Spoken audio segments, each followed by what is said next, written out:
August 28 ஆவணி 13. கருமம். கடவுளை காணுதற் பொருட்டு நான் கருமத்தையெல்லாம் கடந்து செல்வேனாக. சினிமா படம் என்பது நிழல், வெளிச்சம் ஆகியவைகளின் அசைவு. அந்த அசைவு ஓய்ந்தால் திரை தென்படும். இயற்கையின் கருமம் என்பது சத்துவம், ரஜஸ், தமஸ் ஆகியவைகளின் அசைவு. அந்த அசைவு ஓய்ந்தால் இறைவன் தென்படுவார்.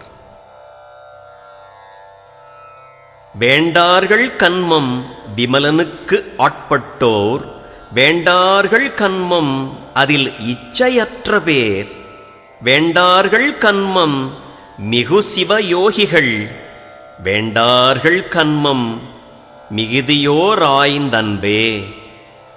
திருமந்திரம்.